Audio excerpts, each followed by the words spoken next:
My name is Maya. I'm 17. And the night my life broke into pieces, it didn't start with a scream. It started with a toast. We were sitting in the kind of restaurant where the napkins feel like silk, and the waiters move like they're afraid of waking a sleeping baby. In the center of the table sat a cake, obnoxiously large, frosted in Yale blue.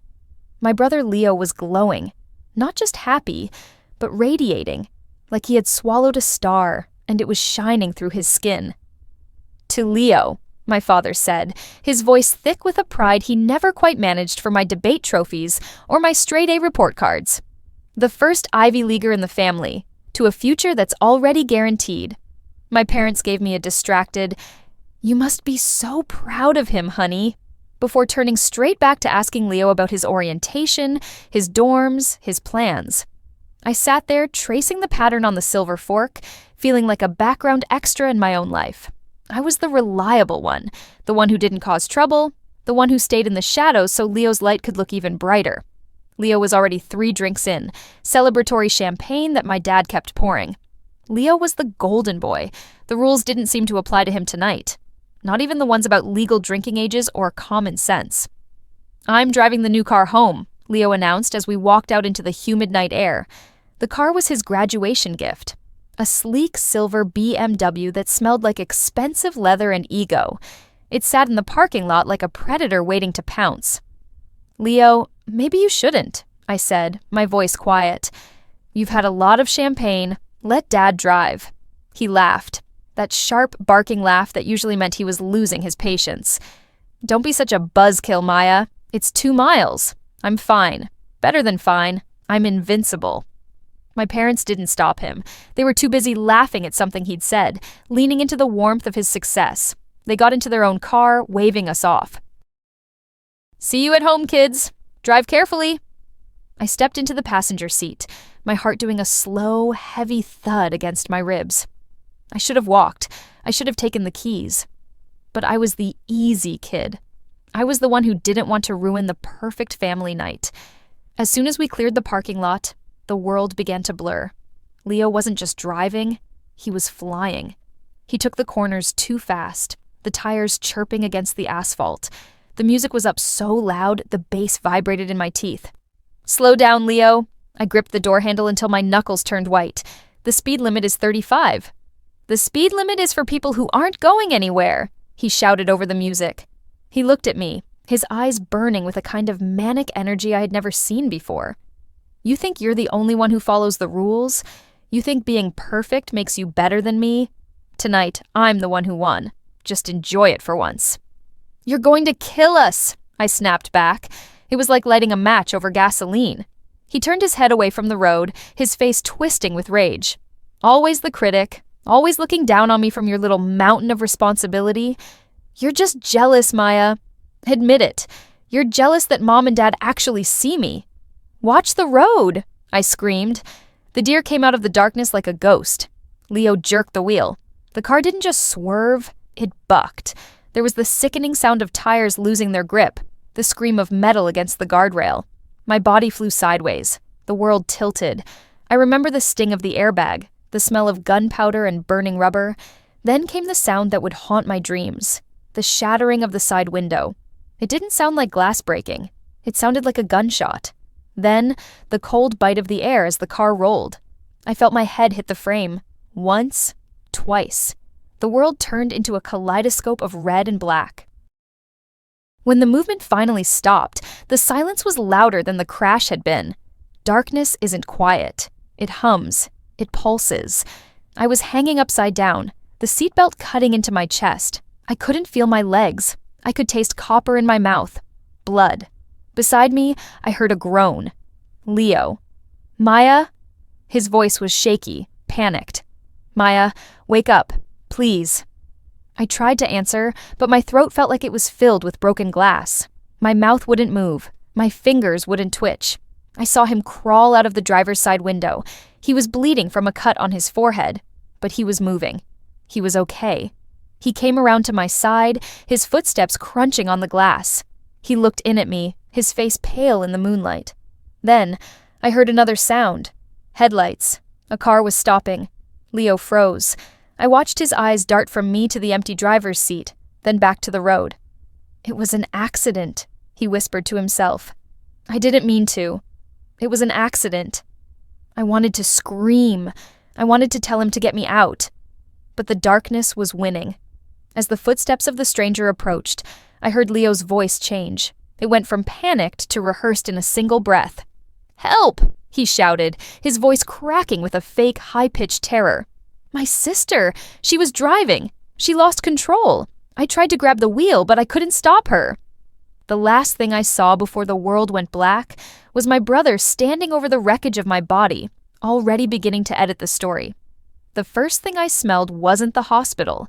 It was the smell of my own hair, burnt, metallic, and thick with the scent of Leo's expensive leather seats. Then came the beep. Beep. Beep. Beep.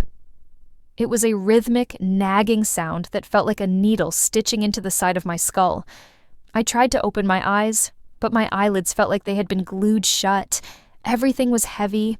My thoughts were like wet laundry, tangled and impossible to lift. "She's waking up," a voice whispered. My mother. Her voice was usually sharp, like a perfectly creased shirt, but now it sounded frayed. "Maya? Honey? Can you hear me?" I managed a groan. My throat was a desert. When I finally forced my eyes open, the light hit me like a physical blow. I squinted, the world a blurry wash of white tile and blue curtains. My father was there, his face looking 10 years older, and my mother was clutching a damp tissue. And then there was Leo. He was sitting in the corner, a small white bandage over his eyebrow. He looked like a tragic hero in a teen drama. He didn't look at me. He looked at the floor, his shoulders hunched, his hands tucked between his knees. "Water," I croaked. My dad moved faster than I'd ever seen him move, fumbling with a plastic cup and a straw. The water was cold, the best thing I'd ever tasted, but as it cleared the grit from my throat, the memories started to rush back. The deer, the swerve, Leo's face as he stood outside the car, telling a stranger I was the one behind the wheel. I tried to sit up, but the world tilted 45 degrees to the left. "Don't move, Maya," Mom said, her hand firm on my shoulder. "You have a severe concussion, cracked ribs, a broken collarbone. You're lucky to be alive." "The car," I whispered. "Leo. He was—" The room went deathly quiet. I saw my parents exchange a look. Not a look of concern, but a look of calculation. It was the look they used when they were deciding which private school was best for our image or how to handle a bad Yelp review of my dad's firm. "We know, honey," Dad said, his voice dropping into that low, soothing tone he used for clients. "Leo told us everything. He told us how you insisted on driving his new car, how you wanted to feel the engine. He said he tried to tell you it was too much power for you, but you were so excited." I felt a cold shiver that had nothing to do with the air conditioning. "No," I said, my voice gaining a jagged edge. "No, Leo was driving. He was drunk. He was speeding." Leo finally looked up. His eyes were red-rimmed. He looked devastated. "Maya, please," he choked out.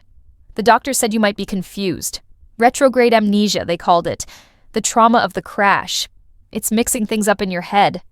"I am not confused," I tried to shout, but it came out as a pathetic wheeze. "You were in the driver's seat. I saw you get out." "Maya, stop," my mother said. There was no warmth in her voice now. It was a command. The police already took the report. The man who stopped, the witness, he saw Leo trying to pull you out from the driver's side. He saw Leo's distress. If you keep saying these things, if you tell the insurance companies or the police that Leo was driving drunk. She leaned in closer, her face inches from mine. "He loses Yale, Maya. He loses everything. His scholarship, his future, his reputation. Do you want to destroy your brother's life because you're having a bad reaction to the medication?" "His life?" My heart was racing now, the monitor on the wall chirping faster and faster. "Beep, beep, beep, beep." "What about my life? I wasn't even driving. Why should I take the fall?" "Because you have nothing to lose," my father said. It was the cruelest thing anyone had ever said to me, and he said it with a smile that was supposed to be comforting. "You're a junior, Maya. You have time to recover. Your record is clean. We can hire the best lawyers, call it a youthful indiscretion, a simple accident, a girl hitting a deer. The world forgives that. But a star athlete, an Ivy League student driving under the influence and putting his sister in a coma, the world doesn't forgive that. They'll eat him alive. I looked at Leo. He was watching me, waiting. There was no apology in his eyes. There was only the same entitlement I'd seen my whole life. He was the investment. I was the insurance policy. "We already told the officer you were behind the wheel," Mom whispered, stroking my hair. Her touch felt like spiders crawling on my skin. "We told them you were the designated driver, but you must have misjudged the turn. It's done, Maya. The narrative is set. Don't make this harder for the family. Don't be the one who breaks us. Don't be the one who breaks us." For years, that had been my job. To be the glue. To be the quiet one who didn't complain when Leo got the bigger room, the better car, the louder praise. I was the one who kept the peace. But as I lay there, feeling the ache in my bones and the throb in my brain, something inside me snapped. It wasn't a loud break. It was quiet, like a hairline fracture in a dam. "I want to go back to sleep," I said, turning my face away from them. "That's my girl," Dad said, patting my hand. "Rest. We'll handle the paperwork. We'll handle everything." They walked out of the room, their voices muffled as they talked in the hallway. I heard them talking to a nurse, sounding like the perfect grieving parents. But I didn't sleep. I lay there in the dark, watching the red light of the smoke detector on the ceiling. I thought about the video recorder in Leo's car. He had bragged about it at dinner. "It records everything, Dad. 4K resolution, wide-angle lens. It's for insurance, just in case." The car was a total loss. It would be in a tow yard somewhere, a mangled heap of silver metal and glass. And inside that heap, tucked behind the rearview mirror, was a little black box that knew exactly who had been sitting in the driver's seat. My parents thought they were protecting the family. They thought they were saving the golden boy. But they forgot one thing about me. I was an artist. And artists know that before you can create something new, sometimes you have to let the old version burn. I closed my eyes, and for the first time since the crash, I wasn't afraid. I was furious. And fury, I realized, was a much better fuel than fear. Coming home wasn't the relief I thought it would be. Our house, a sprawling, white-shingled colonial in a neighborhood where the lawns are manicured better than most people's hair, felt different. It felt like a stage set. Every polished surface, every family photo on the mantle, felt like a lie that hadn't been dusted in years. I was the ghost of the house. I spent most of my time in my bedroom, propped up by pillows that smelled too much like laundry detergent and fake sympathy. My collarbone was locked in a brace, and my head still throbbed with a dull, rhythmic ache every time I stood up too fast. But the worst part wasn't the pain. It was the sound. Because I was resting, everyone assumed I couldn't hear. Our house was built with an open floor plan, meant for family togetherness. But now it just meant that every whispered conversation in the kitchen floated up the stairs and drifted under my door like poisonous gas. "She's just fragile right now," I heard my mother tell Mrs. Gable from down the street. I could hear the crinkle of a Target bag. More get well cards I wouldn't read. "The doctor says the head injury has made her a bit paranoid. She's imagining things about the night of the accident. We're just focusing on getting her through this so she can start her senior year with a clean slate." "Poor Maya," Mrs. Gable sighed. "And Leo, how is he holding up? Such a trauma for the boy, seeing his sister like that." "He's a rock," my mother said, her voice brimming with that terrifying practiced pride. "He's been so supportive. He's even helping us deal with the insurance adjusters. He's such a leader." I gripped the edge of my mattress until my fingernails bit into the fabric. A rock. A leader. He was a liar who had left me to bleed in a ditch while he composed his first monologue. Leo visited me once a day. He'd knock softly, that polite, golden boy knock, and walk in with a glass of water or a bowl of soup that my mother had made. He never looked me in the eye. He would set the tray down, ask, "How are you feeling, May May?" in that sickeningly sweet voice, and wait for a response I never gave. "The car is at Miller's impound," he said one afternoon, leaning against my dresser. He was scrolling through his phone, looking at dorm decor for Yale. Dad said the insurance company is going to scrap it by the end of the week. There's nothing left to save. My heart gave a violent kick against my ribs. By the end of the week. Did you take your stuff out of it? I asked, my voice raspy from disuse. Leo paused, his thumb hovering over the screen. There was nothing to take, Maya. Everything was crushed. The windshield, the dash, it's all scrap metal. He was lying. I knew that tone. It was the tone he used when he told our parents he hadn't broken the basement window when we were 10. It was too casual, too fast. He hadn't gone to the impound lot yet. He was too afraid to look at the wreckage. He was waiting for the crusher to do his dirty work for him. I want my sketchbook, I said. It was in the back seat. Maya, it's probably soaked in oil and glass, he said, finally looking at me. His eyes were hard. Let it go. We're all moving forward. You should too. He left the room, and the silence he left behind was heavy. Moving forward. That's what they all wanted. They wanted to skip the part where the truth came out and jump straight to the part where Leo was a hero and I was the troubled girl they had so graciously forgiven. That night, I waited until the house went dark. I waited until I heard the heavy, rhythmic snoring of my father and the soft hum of the dishwasher downstairs. Moving was an Olympic sport. Every time I shifted my weight to get out of bed, a hot needle of pain shot from my collarbone down to my hip. I had to bite my lips so hard I tasted copper to keep from crying out. I dressed in the dark, sweatpants and a zip-up hoodie because I couldn't pull anything over my head. I didn't have a car. I didn't even have my driver's license. That had been confiscated by my parents for safety reasons. I grabbed my phone and opened an app I'd rarely used. I called an Uber to the end of our driveway. Going to Miller's impound?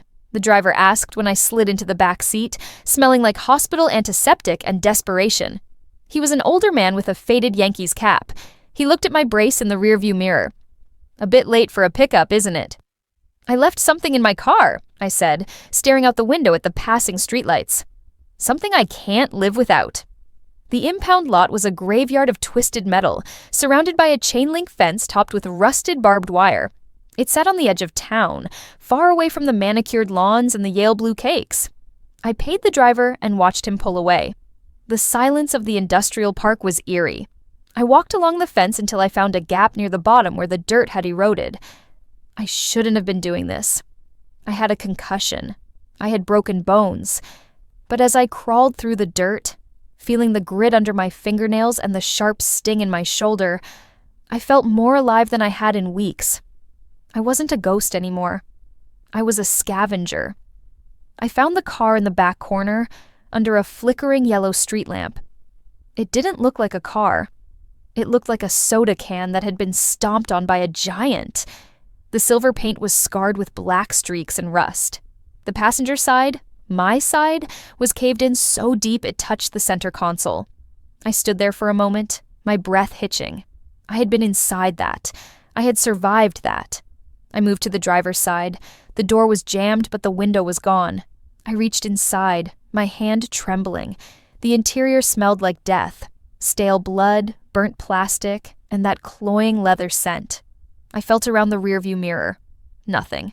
Just a jagged piece of plastic where the mount had been. My heart sank. He already took it. Leo had been smarter than I thought. I leaned further in, ignoring the scream of pain from my collarbone.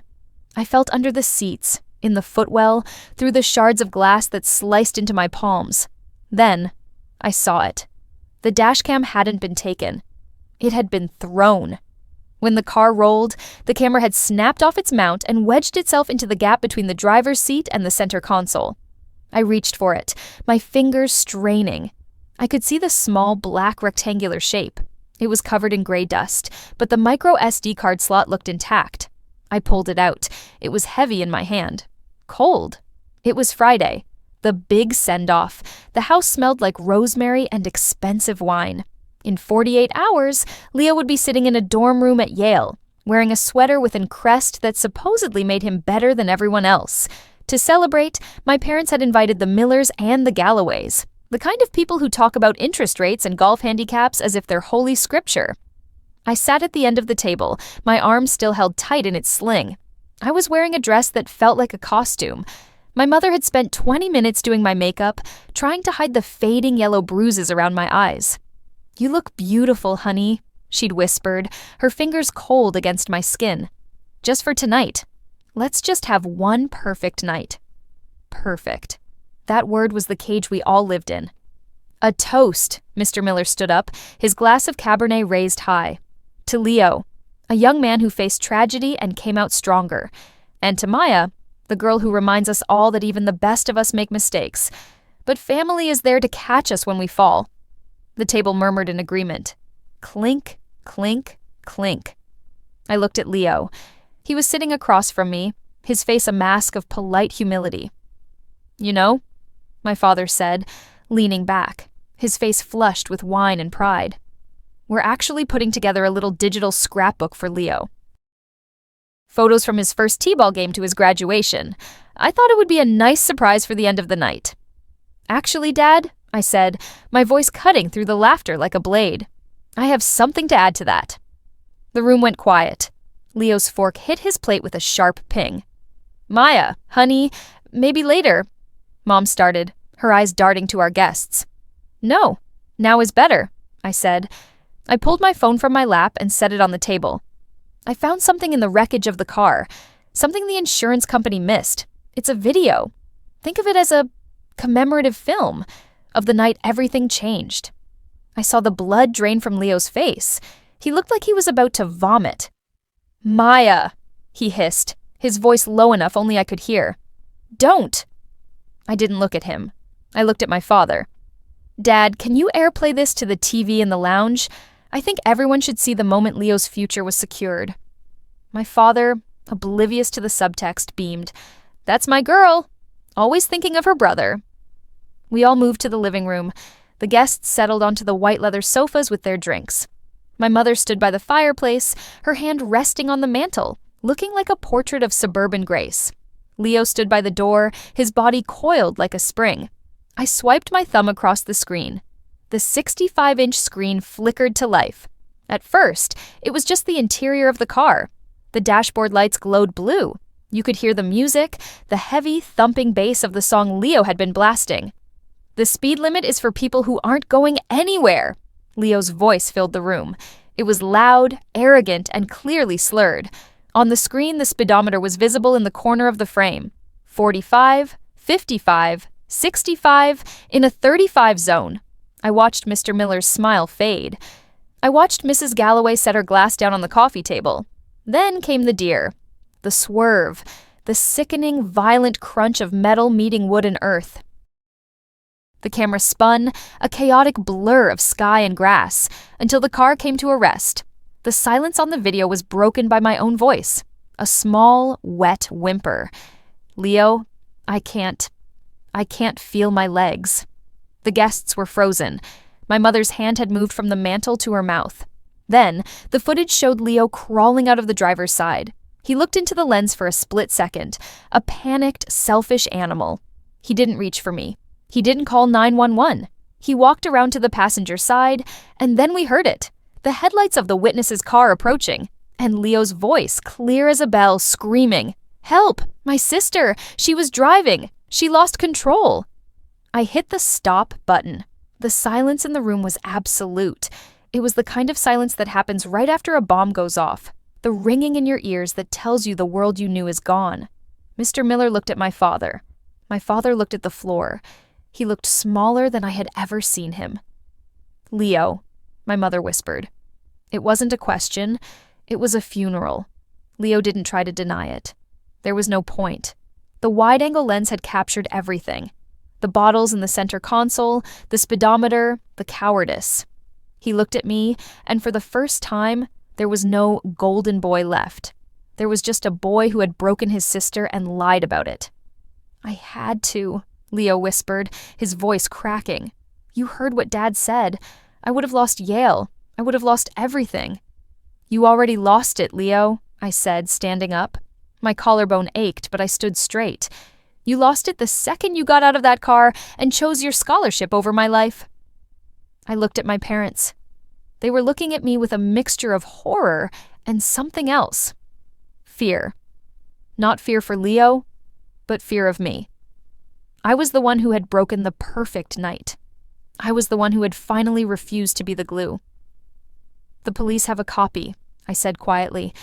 "I sent it to the officer in charge of the accident report an hour ago. I think he'll be here soon to update the statement." My father took a step toward me, his hands shaking. "Maya, we could have talked about this. We're a family. We protect each other." "No, Dad," I said, heading toward the stairs. "You protect Leo. I'm just the one who finally decided to protect myself."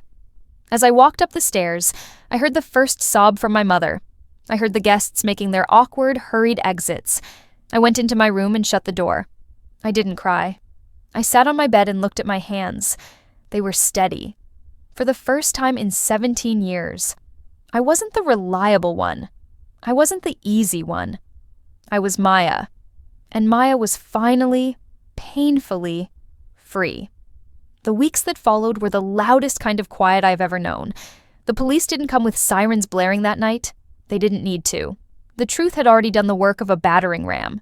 2 days later, Leo's admission to Yale was rescinded. The university has a very strict policy about moral turpitude and pending criminal charges.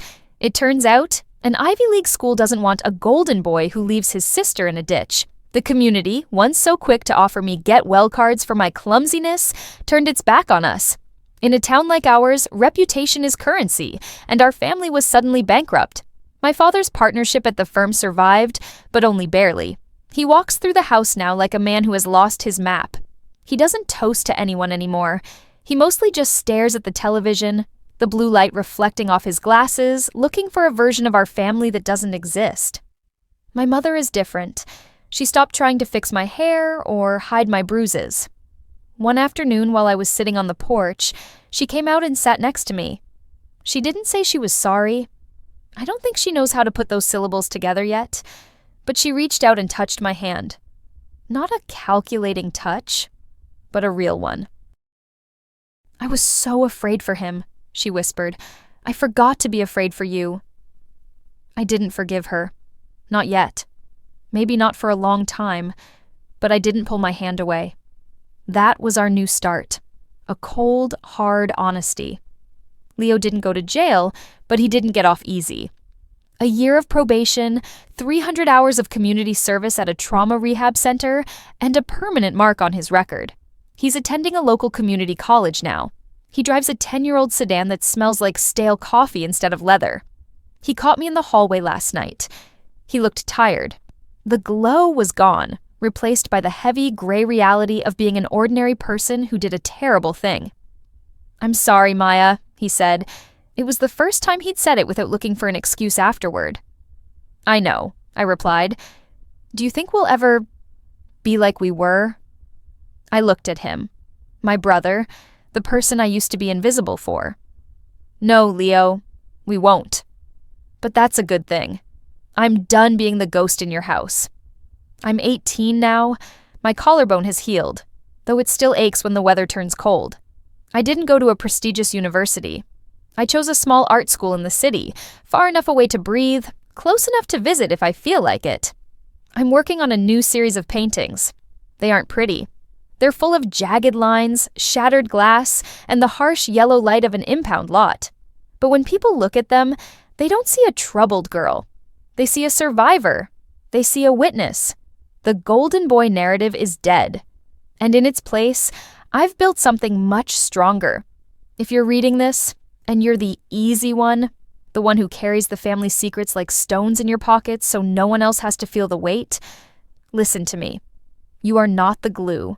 You are not the insurance policy. You are the protagonist of your own life, and the truth is the only thing that will ever truly set you free. It might burn the house down. It might break the perfect night. But you can't live in a house built of lies anyway. The air is too thin. Walk out into the light, even if you're limping, even if you're alone. Because once you own your story, no one can ever use it against you again. My name is Maya. I'm 18, and for the first time in my life, I am exactly who I'm supposed to be.